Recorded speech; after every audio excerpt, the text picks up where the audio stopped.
श्री एकाक्षर गणपति कवचम। गणेशो मे शिरः पातु फालं पातु गजाननः। नेत्रे गणपतिः पातु गजकर्णः श्रुति मम। कपोलौ गणनाथस्तु घ्राणं गन्धर्वपूजितः। मुखं मे सुमुखः पातु चिबुकं गिरिजासुतः। जिह्वां पातु गणक्रीडो दन्तान् रक्षतु दुर्मुखः। वाचं विनायकः पातु कण्ठं पातु मदोत्कटः। स्कन्धौ पातु गजस्कन्धो बाहू मे विघ्ननाशनः। हस्तौ रक्षतु हेरम्बो वक्षः पातु महाबलः। हृदयं मे गणपति रुदरं मे महोदरः। नाभिं गम्भीरहृदयो पृष्ठं पातु सुरप्रियः। कटिं मे विकटः पातु गुह्यं मे गुहपूजितः। ऊरू मे पातु कौमारं जानुनी च गणाधिपः। जङ्घे जयप्रदः पातु गुल्फौ मे धूर्जटिप्रियः। चरणौ दुर्जयः पातुर्साङ्गं गणनायकः। आमोदो मे ग्रतः पातु प्रमोदः पातु पृष्ठतः। दक्षिणे पातु सिद्धीशो वामे विद्याधरार्चितः। प्राच्यां रक्षतु मां नित्यं चिन्तामणिविनायकः। आग्नेयां वक्रतुण्डो मे दक्षिणस्यामुमासुतः। नैऋत्यां सर्वविघ्नेशो पातु नित्यं गणेश्वरः। प्रतीच्यां सिद्धिदः पातु वायव्यां गजकर्णकः। कौबेर्यां सर्वसिद्धीशो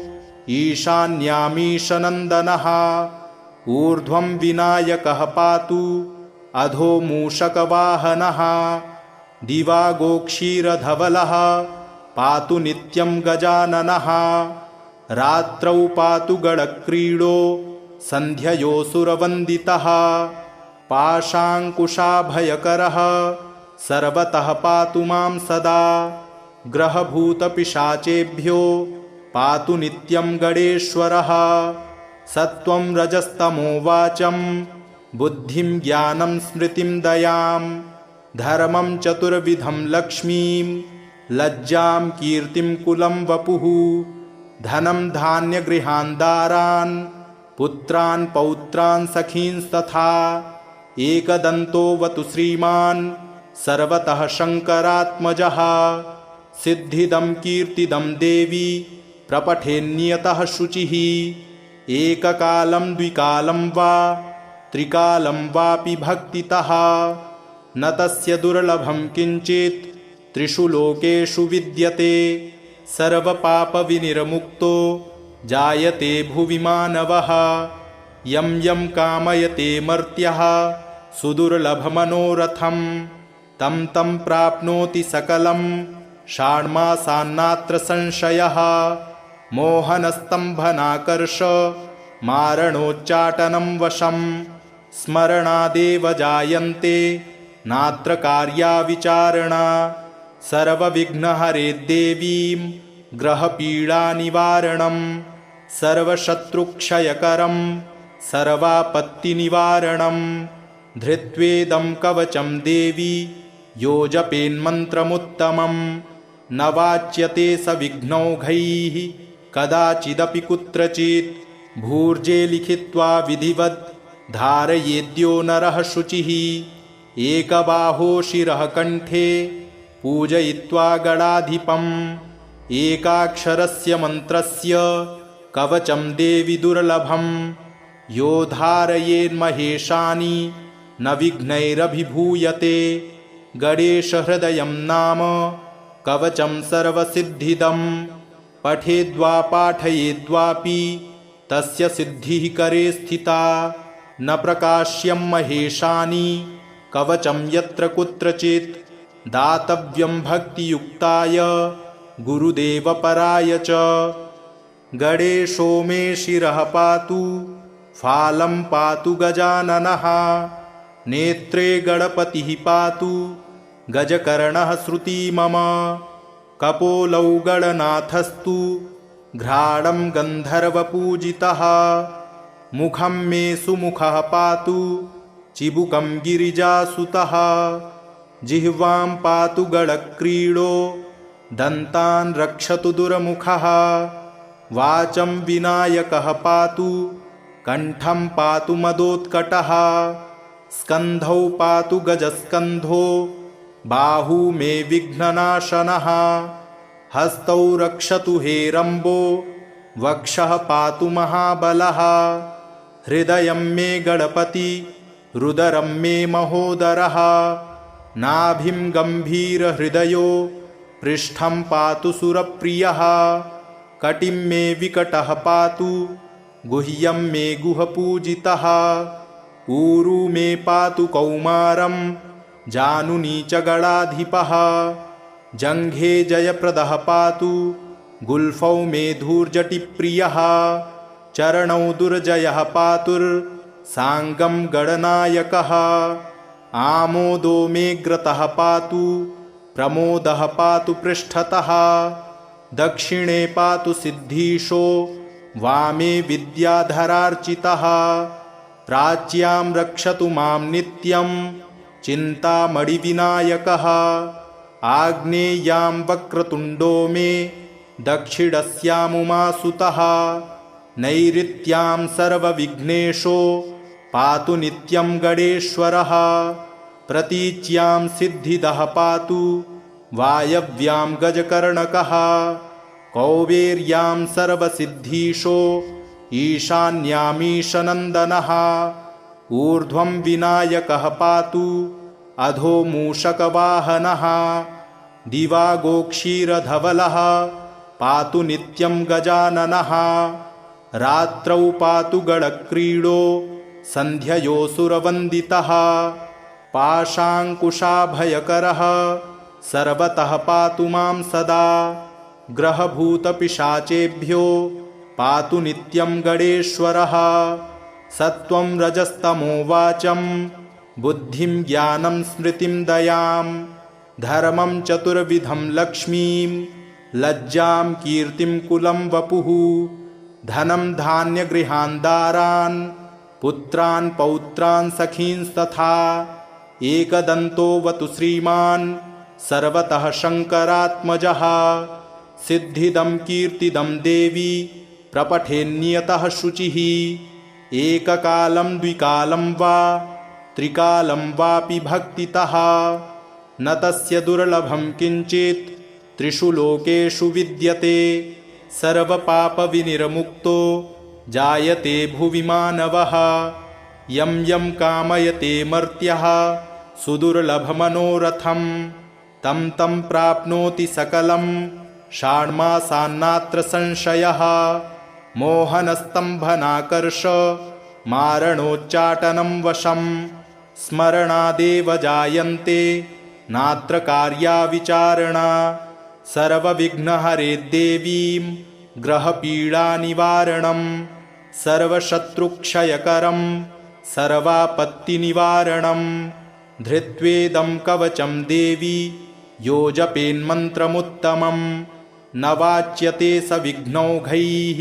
कदाचिदपि कुत्रचित् भूर्जे लिखित्वा विधिवत् धारयेद्यो नरः शुचिः एकबाहो शिरः कण्ठे पूजयित्वा गणाधिपम् एकाक्षरस्य मन्त्रस्य कवचं देवि दुर्लभं यो धारयेन्महेशानि न विघ्नैरभिभूयते गणेशहृदयं नाम कवचं सर्वसिद्धिदं पठेद्वा पाठयेद्वापि तस्य सिद्धिः करे स्थिता न प्रकाश्यं महेशानि कवचं यत्र कुत्रचित् दातव्यं भक्तियुक्ताय गुरुदेवपराय च गणेशो मे शिरः पातु फालं पातु गजाननः नेत्रे गणपतिः पातु गजकर्णः श्रुती मम कपोलौ गणनाथस्तु घ्राणं गन्धर्वपूजितः मुखं मे सुमुखः पातु चिबुकं गिरिजासुतः जिह्वां पातु गळक्रीडो दन्तान् रक्षतु दुर्मुखः वाचं विनायकः पातु कण्ठं पातु मदोत्कटः स्कन्धौ पातु गजस्कन्धो बाहू मे विघ्ननाशनः हस्तौ रक्षतु हेरम्बो वक्षः पातु महाबलः हृदयं मे गणपति रुदरं मे महोदरः नाभिं गम्भीरहृदयो पृष्ठं पातु सुरप्रियः कटिं मे विकटः पातु गुह्यं मे गुहपूजितः ऊरू मे पातु कौमारं जानुनी च गणाधिपः जङ्घे जयप्रदः पातु गुल्फौ मे धूर्जटिप्रियः चरणौ दुर्जयः पातुर्साङ्गं गणनायकः आमोदो मे ग्रतः पातु प्रमोदः पातु पृष्ठतः दक्षिणे पातु सिद्धीशो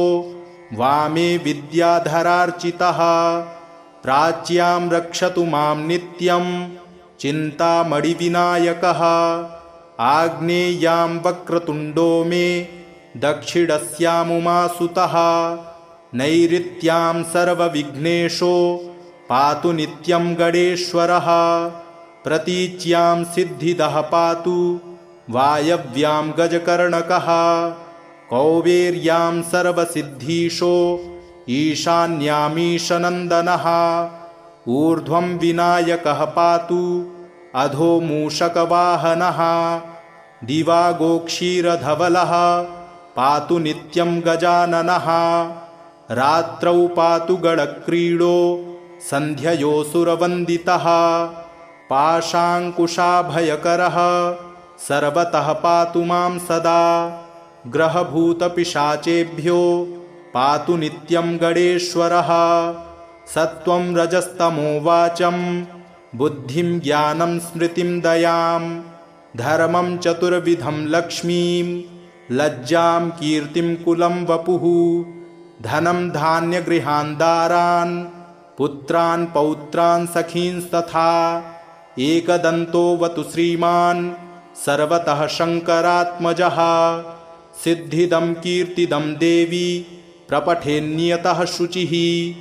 एककालं द्विकालं वा त्रिकालं वापि भक्तितः न तस्य दुर्लभं किञ्चित् त्रिषु लोकेषु विद्यते सर्वपापविनिर्मुक्तो जायते भुवि मानवः यं यं कामयते मर्त्यः सुदुर्लभमनोरथं तं तं प्राप्नोति सकलं षाण्मासान्नात्र संशयः मोहनस्तम्भनाकर्ष मारणोच्चाटनं वशं स्मरणादेव जायन्ते नात्र कार्या विचारणा सर्वविघ्नहरे देवीं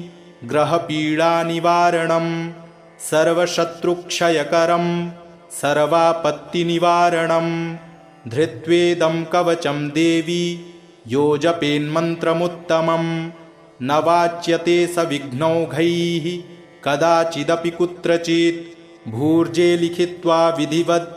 धारयेद्यो नरः शुचिः एकबाहो शिरः कण्ठे पूजयित्वा गणाधिपम् एकाक्षरस्य मन्त्रस्य कवचं देवि दुर्लभं यो धारयेन्महेशानि न विघ्नैरभिभूयते गणेशहृदयं नाम कवचं सर्वसिद्धिदं पठेद्वा पाठयेद्वापि तस्य सिद्धिः करे स्थिता न प्रकाश्यं महेशानि कवचं यत्र कुत्रचित् दातव्यं भक्तियुक्ताय गुरुदेवपराय च गणेशो मे शिरः पातु फालं पातु गजाननः नेत्रे गणपतिः पातु गजकर्णः श्रुती मम कपोलौ गणनाथस्तु घ्राणं गन्धर्वपूजितः मुखं मे सुमुखः पातु चिबुकं गिरिजासुतः जिह्वां पातु गणक्रीडो दन्तान् रक्षतु दुर्मुखः वाचं विनायकः पातु कण्ठं पातु मदोत्कटः स्कन्धौ पातु गजस्कन्धो बाहू मे विघ्ननाशनः हस्तौ रक्षतु हेरम्बो वक्षः पातु महाबलः हृदयं मे गणपति रुदरं मे महोदरः नाभिं गम्भीरहृदयो पृष्ठं पातु सुरप्रियः कटिं मे विकटः पातु गुह्यं मे गुहपूजितः ऊरू मे पातु कौमारं जानुनी च गणाधिपः जङ्घे जयप्रदः पातु गुल्फौ मे धूर्जटिप्रियः चरणौ दुर्जयः पातुर्साङ्गं गणनायकः आमोदो मे ग्रतः पातु प्रमोदः पातु पृष्ठतः दक्षिणे पातु सिद्धीशो वामे विद्याधरार्चितः प्राच्यां रक्षतु मां नित्यं चिन्तामणिविनायकः आग्नेयां वक्रतुण्डो मे दक्षिणस्यामुमासुतः नैऋत्यां सर्वविघ्नेशो पातु नित्यं गणेश्वरः प्रतीच्यां सिद्धिदः पातु वायव्यां गजकर्णकः कौबेर्यां सर्वसिद्धीशो ईशान्यामीशनन्दनः ऊर्ध्वं विनायकः पातु अधो मूषकवाहनः दिवागोक्षीरधवलः पातु नित्यं गजाननः रात्रौ पातु गणक्रीडो सन्ध्ययोऽसुरवन्दितः पाशाङ्कुशाभयकरः सर्वतः पातु मां सदा ग्रहभूतपिशाचेभ्यो पातु नित्यं गणेश्वरः सत्त्वं रजस्तमो वाचं बुद्धिं ज्ञानं स्मृतिं दयां धर्मं चतुर्विधं लक्ष्मीं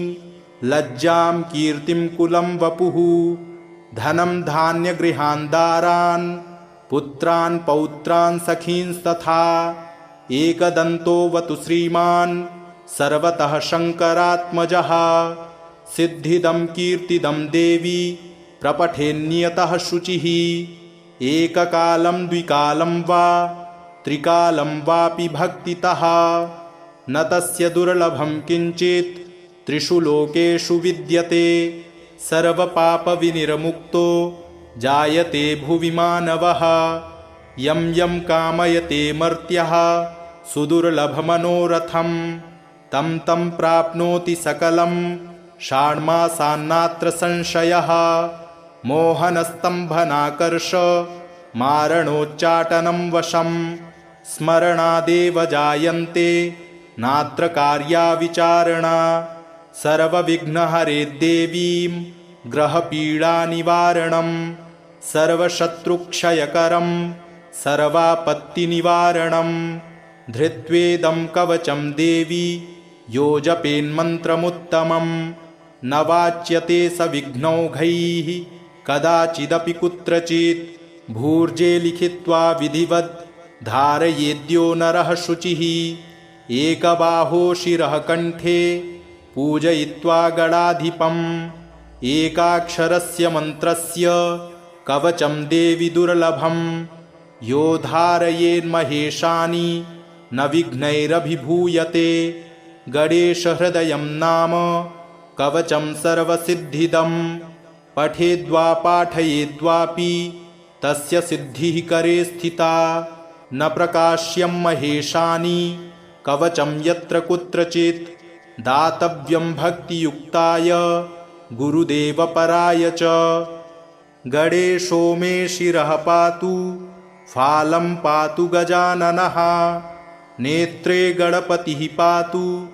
गजकर्णः श्रुती मम कपोलौ गणनाथस्तु घ्राणं गन्धर्वपूजितः मुखं मे सुमुखः पातु चिबुकं गिरिजासुतः जिह्वां पातु गणक्रीडो दन्तान् रक्षतु दुर्मुखः वाचं विनायकः पातु कण्ठं पातु मदोत्कटः स्कन्धौ पातु गजस्कन्धो बाहू मे विघ्ननाशनः हस्तौ रक्षतु हेरम्बो वक्षः पातु महाबलः हृदयं मे गणपति रुदरं मे महोदरः नाभिं गम्भीरहृदयो पृष्ठं पातु सुरप्रियः कटिं मे विकटः पातु गुह्यं मे गुहपूजितः ऊरू मे पातु कौमारं जानुनी च गणाधिपः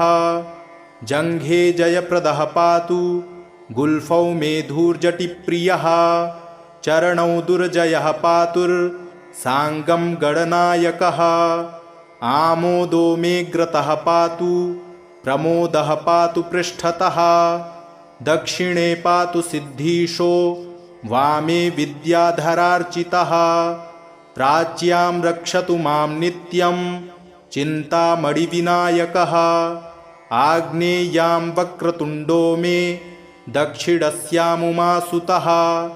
नैऋत्यां सर्वविघ्नेशो पातु नित्यं गणेश्वरः प्रतीच्यां सिद्धिदः पातु वायव्यां गजकर्णकः कौबेर्यां सर्वसिद्धीशो ईशान्यामीशनन्दनः ऊर्ध्वं विनायकः पातु अधो मूषकवाहनः दिवागोक्षीरधवलः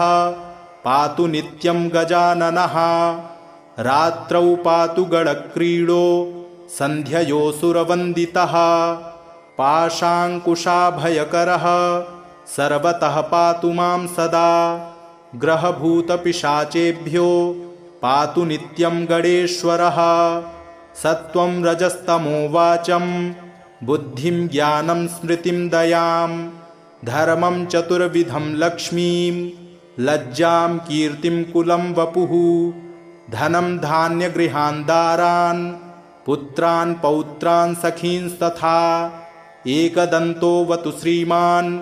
सर्वतः शङ्करात्मजः सिद्धिदं कीर्तिदं देवी प्रपठेन्नियतः शुचिः एककालं द्विकालं वा त्रिकालं वापि भक्तितः न तस्य दुर्लभं किञ्चित् त्रिषु लोकेषु विद्यते सर्वपापविनिर्मुक्तो जायते भुवि मानवः यं यं कामयते मर्त्यः सुदुर्लभमनोरथं तं तं प्राप्नोति सकलं षाण्मासान्नात्र संशयः मोहनस्तम्भनाकर्ष मारणोच्चाटनं वशं स्मरणादेव जायन्ते नात्र कार्या विचारणा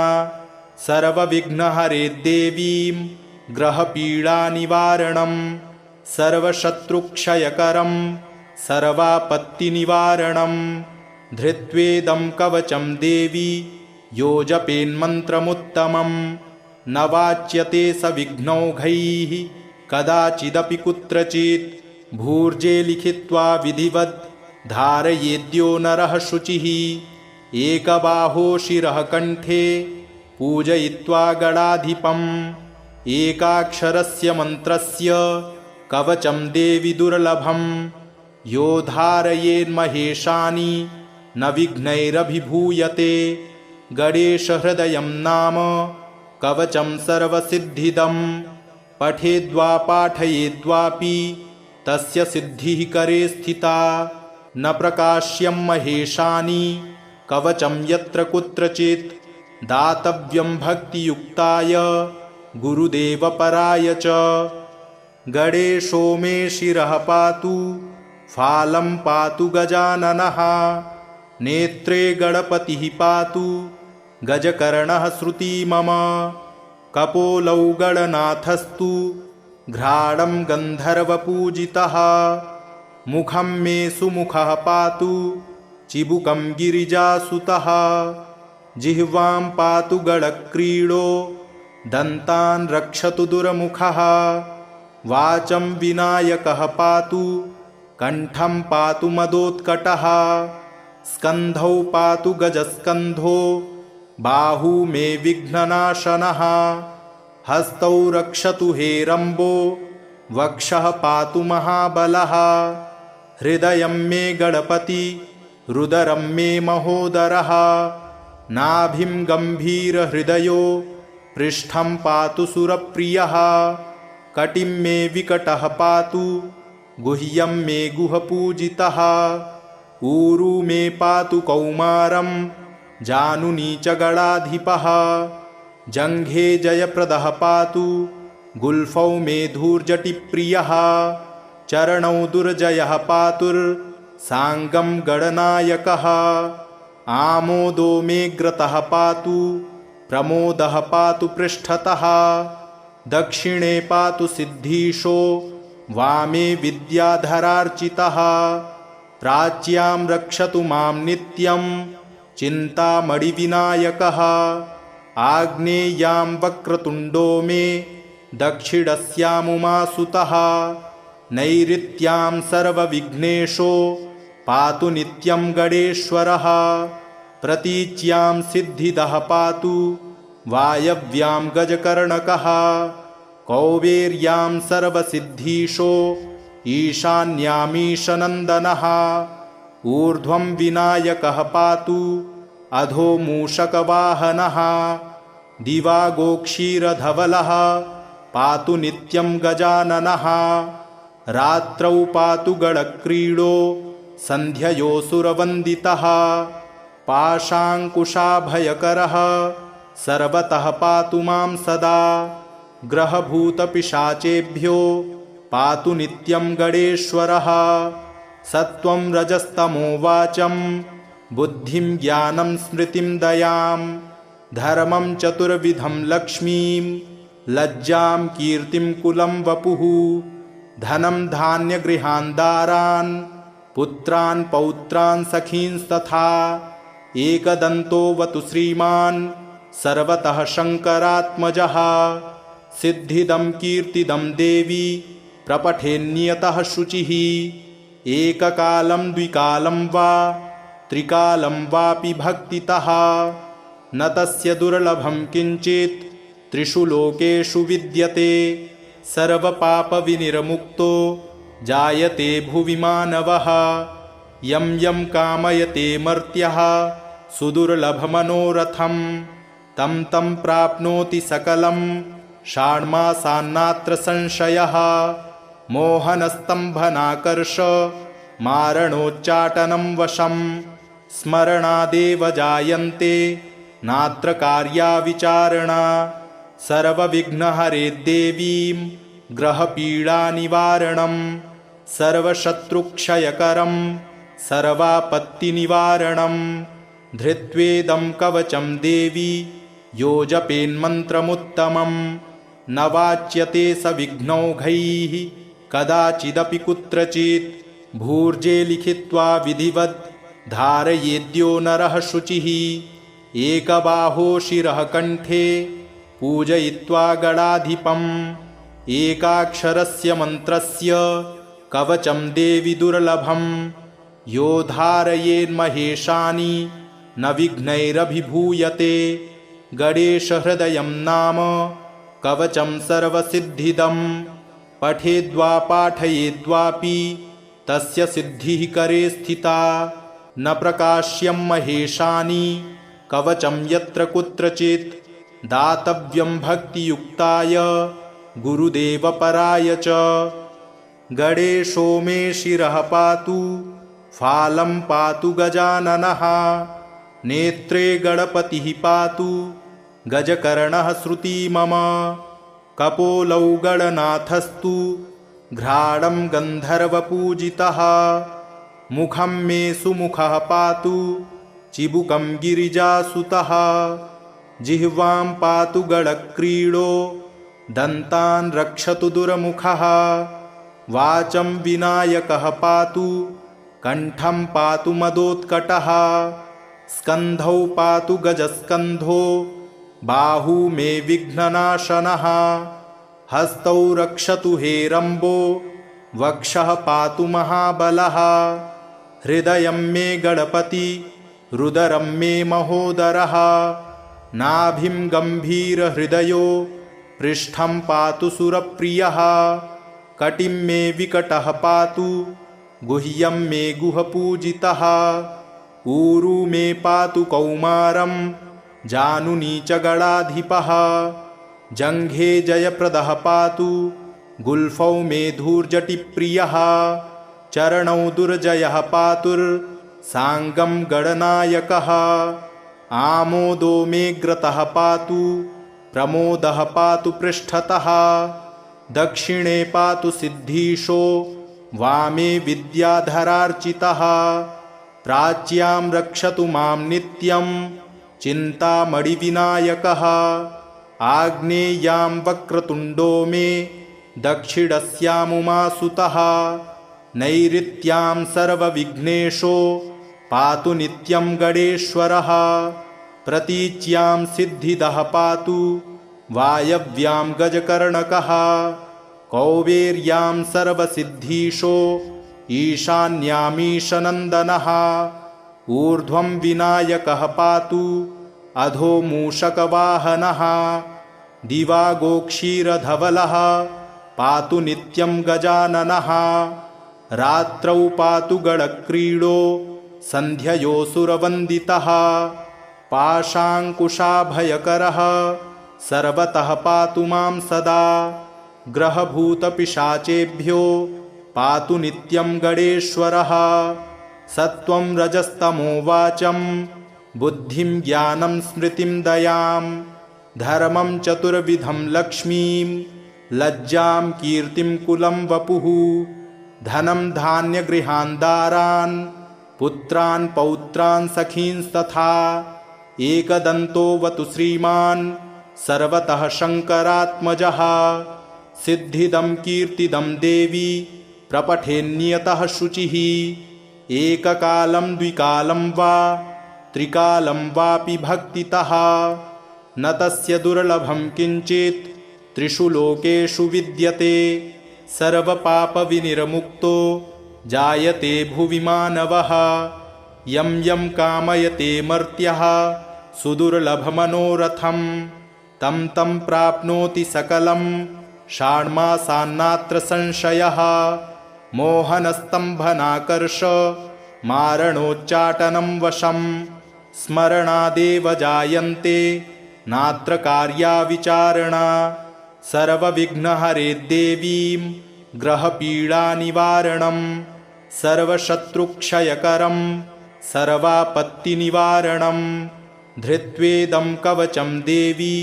यो जपेन्मन्त्रमुत्तमं न वाच्यते स विघ्नौघैः कदाचिदपि कुत्रचित् भूर्जे लिखित्वा विधिवद् धारयेद्यो नरः शुचिः एकबाहो शिरः कण्ठे पूजयित्वा गणाधिपम् एकाक्षरस्य मन्त्रस्य कवचं देवि दुर्लभं यो धारयेन्महेशानि न विघ्नैरभिभूयते गणेशहृदयं नाम कवचं सर्वसिद्धिदं पठेद्वा पाठयेद्वापि तस्य सिद्धिः करे स्थिता न प्रकाश्यं महेशानि कवचं यत्र कुत्रचित् दातव्यं भक्तियुक्ताय गुरुदेवपराय च गणेशो मे शिरः पातु फालं पातु गजाननः नेत्रे गणपतिः पातु गजकर्णः श्रुती मम कपोलौ गणनाथस्तु घ्राणं गन्धर्वपूजितः मुखं मे सुमुखः पातु चिबुकं गिरिजासुतः जिह्वां पातु गणक्रीडो दन्तान् रक्षतु दुर्मुखः वाचं विनायकः पातु कण्ठं पातु मदोत्कटः स्कन्धौ पातु गजस्कन्धो बाहू मे विघ्ननाशनः हस्तौ रक्षतु हेरम्बो वक्षः पातु महाबलः हृदयं मे गणपति रुदरं मे महोदरः नाभिं गम्भीरहृदयो पृष्ठं पातु सुरप्रियः कटिं मे विकटः पातु गुह्यं मे गुहपूजितः ऊरू मे पातु कौमारं जानुनी च गणाधिपः जङ्घे जयप्रदः पातु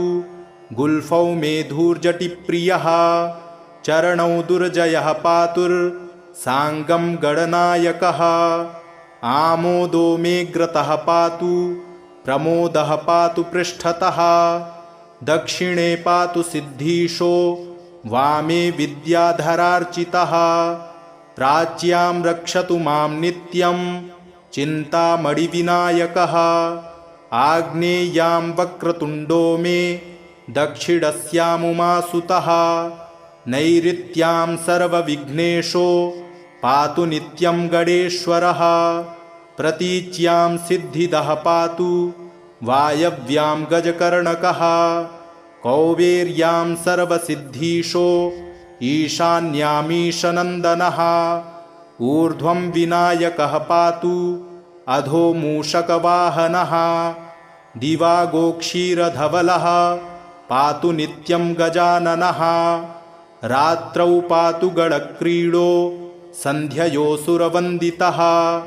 पाशाङ्कुशाभयकरः सर्वतः पातु मां सदा ग्रहभूतपिशाचेभ्यो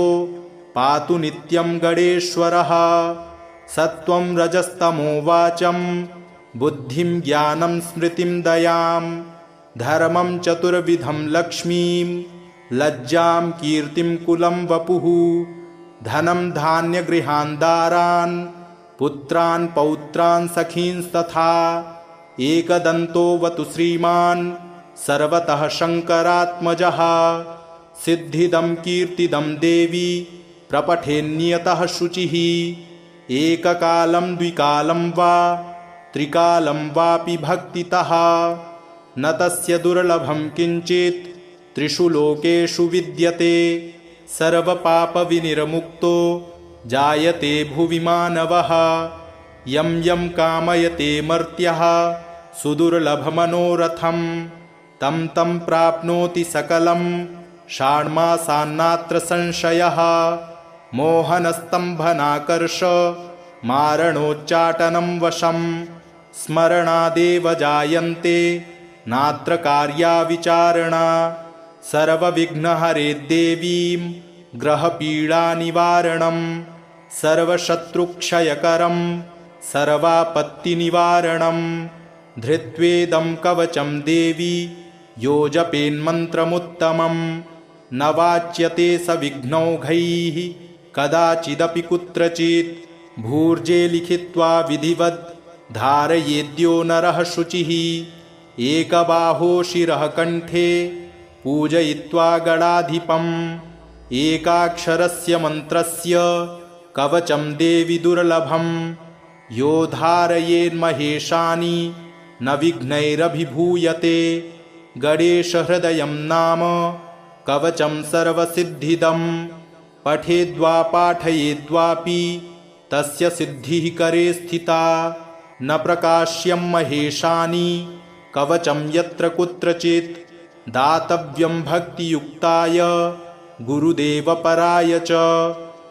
गणेशो मे शिरः पातु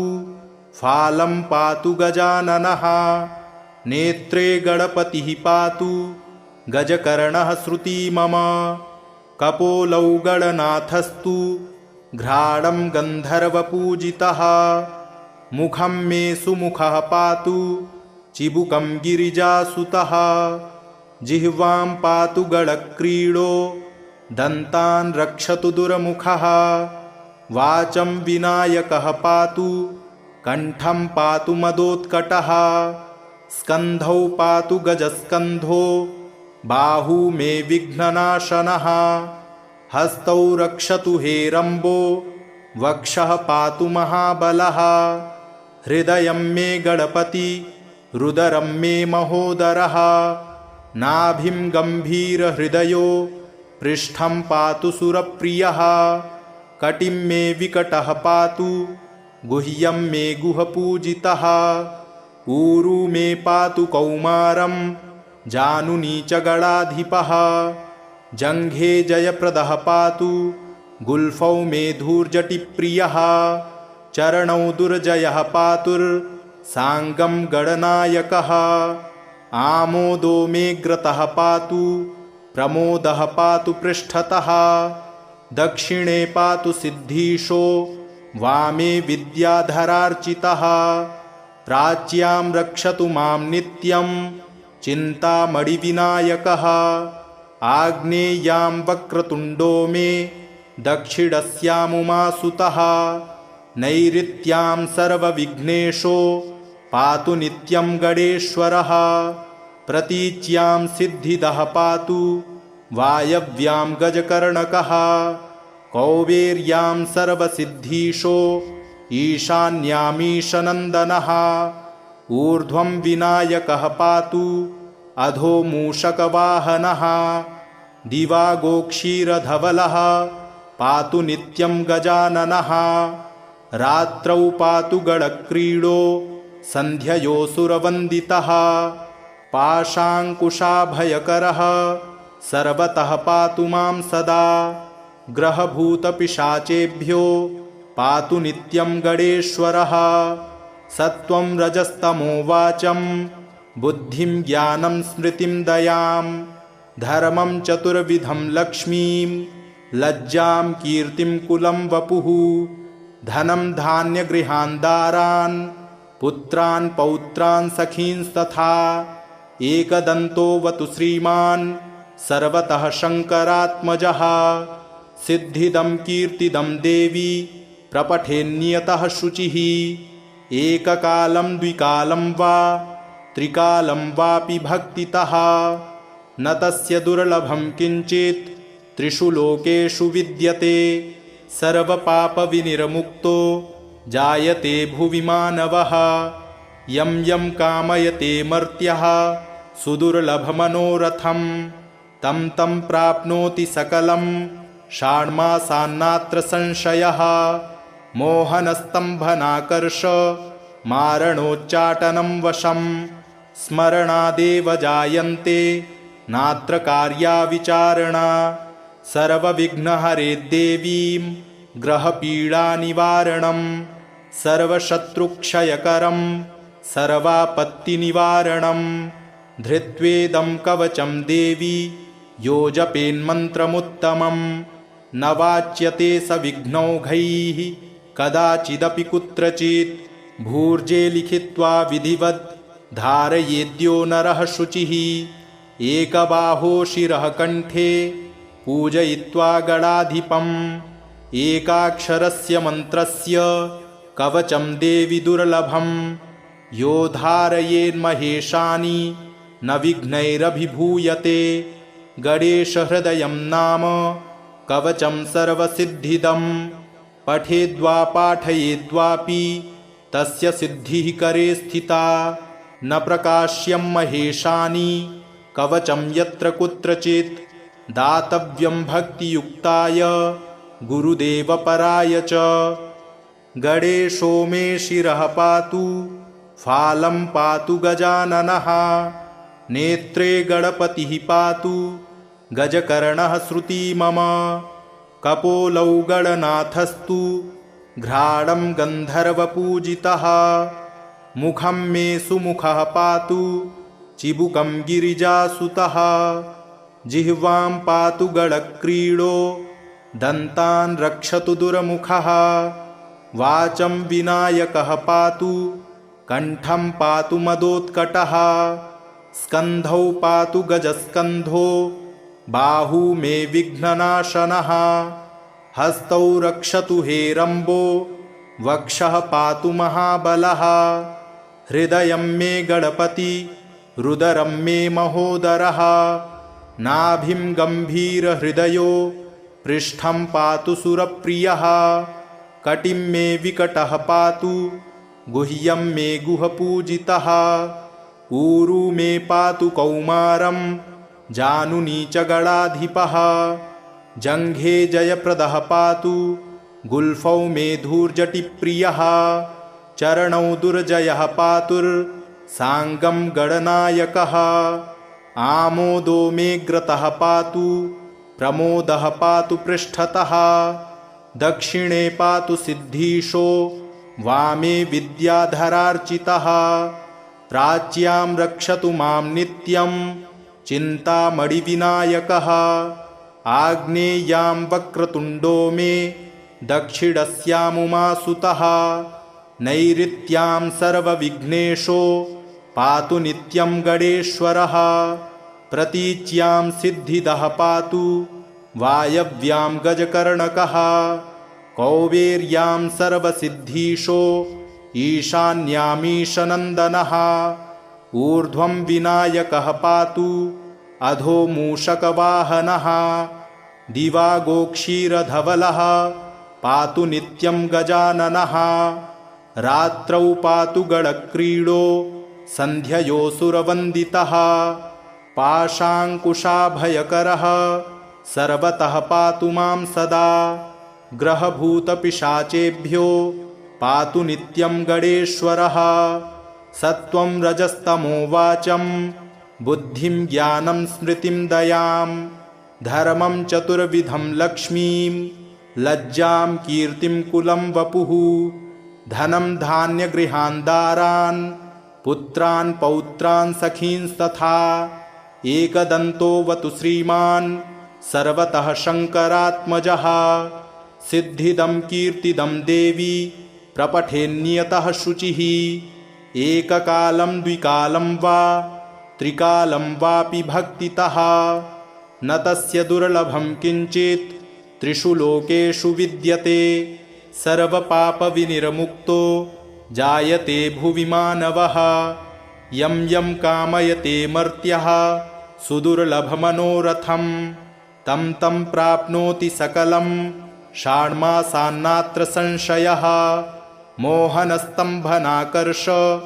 मारणोच्चाटनं वशं स्मरणादेव जायन्ते नात्र कार्या विचारणा सर्वविघ्नहरे देवीं ग्रहपीडानिवारणं सर्वशत्रुक्षयकरं सर्वापत्तिनिवारणं धृत्वेदं कवचं देवी यो जपेन्मन्त्रमुत्तमं न वाच्यते स विघ्नौघैः कदाचिदपि कुत्रचित् भूर्जे लिखित्वा विधिवद् धारयेद्यो नरः शुचिः एकबाहो शिरः कण्ठे पूजयित्वा गणाधिपम् एकाक्षरस्य मन्त्रस्य कवचं देवि दुर्लभं यो धारयेन्महेशानि न विघ्नैरभिभूयते गणेशहृदयं नाम कवचं सर्वसिद्धिदं पठेद्वा पाठयेद्वापि तस्य सिद्धिः करे स्थिता न प्रकाश्यं महेशानि कवचं यत्र कुत्रचित् दातव्यं भक्तियुक्ताय गुरुदेवपराय च गणेशो मे शिरः पातु फालं पातु गजाननः नेत्रे गणपतिः पातु गजकर्णः श्रुती मम कपोलौ गणनाथस्तु घ्राणं गन्धर्वपूजितः मुखं मे सुमुखः पातु चिबुकं गिरिजासुतः जिह्वां पातु गणक्रीडो दन्तान् रक्षतु दुर्मुखः वाचं विनायकः पातु कण्ठं पातु मदोत्कटः स्कन्धौ पातु गजस्कन्धो बाहू मे विघ्ननाशनः हस्तौ रक्षतु हेरम्बो वक्षः पातु महाबलः हृदयं मे गणपति रुदरं मे महोदरः नाभिं गम्भीरहृदयो पृष्ठं पातु सुरप्रियः कटिं मे विकटः पातु गुह्यं मे गुहपूजितः ऊरू मे पातु कौमारं जानुनी च गणाधिपः जङ्घे जयप्रदः पातु गुल्फौ मे धूर्जटिप्रियः चरणौ दुर्जयः पातुर्साङ्गं गणनायकः आमोदो मे ग्रतः पातु प्रमोदः पातु पृष्ठतः दक्षिणे पातु सिद्धीशो वामे विद्याधरार्चितः प्राच्यां रक्षतु मां नित्यं चिन्तामणिविनायकः आग्नेयां वक्रतुण्डो मे दक्षिणस्यामुमासुतः नैऋत्यां सर्वविघ्नेशो पातु नित्यं गणेश्वरः प्रतीच्यां सिद्धिदः पातु वायव्यां गजकर्णकः कौबेर्यां सर्वसिद्धीशो ईशान्यामीशनन्दनः ऊर्ध्वं विनायकः पातु अधो मूषकवाहनः दिवागोक्षीरधवलः पातु नित्यं गजाननः रात्रौ पातु गणक्रीडो सन्ध्ययोऽसुरवन्दितः पाशाङ्कुशाभयकरः सर्वतः पातु मां सदा ग्रहभूतपिशाचेभ्यो पातु नित्यं गणेश्वरः सत्त्वं रजस्तमो वाचं बुद्धिं ज्ञानं स्मृतिं दयां धर्मं चतुर्विधं लक्ष्मीं लज्जां कीर्तिं कुलं वपुः धनं धान्यगृहान् दारान् पुत्रान् पौत्रान् सखींस्तथा एकदन्तोऽवतु श्रीमान् सर्वतः शङ्करात्मजः सिद्धिदं कीर्तिदं देवी प्रपठेन्नियतः शुचिः एककालं द्विकालं वा त्रिकालं वापि भक्तितः न तस्य दुर्लभं किञ्चित् त्रिषु लोकेषु विद्यते सर्वपापविनिर्मुक्तो जायते भुवि मानवः यं यं कामयते मर्त्यः सुदुर्लभमनोरथं तं तं प्राप्नोति सकलं षाण्मासान्नात्र संशयः मोहनस्तम्भनाकर्ष मारणोच्चाटनं वशं स्मरणादेव जायन्ते नात्र कार्या विचारणा सर्वविघ्नहरे देवीं ग्रहपीडानिवारणं सर्वशत्रुक्षयकरं सर्वापत्तिनिवारणं धृत्वेदं कवचं देवी यो जपेन्मन्त्रमुत्तमं न वाच्यते स विघ्नौघैः कदाचिदपि कुत्रचित् भूर्जे लिखित्वा विधिवत् धारयेद्यो नरः शुचिः एकबाहो शिरः कण्ठे पूजयित्वा गणाधिपम् एकाक्षरस्य मन्त्रस्य कवचं देवि दुर्लभं यो धारयेन्महेशानि न विघ्नैरभिभूयते गणेशहृदयं नाम कवचं सर्वसिद्धिदं पठेद्वा पाठयेद्वापि तस्य सिद्धिः करे स्थिता न प्रकाश्यं महेशानि कवचं यत्र कुत्रचित् दातव्यं भक्तियुक्ताय गुरुदेवपराय च इति श्रीरुद्रयामले पार्वतीपरमेश्वरसंवादे एकाक्षर गणपतिकवचं सम्पूर्णम्।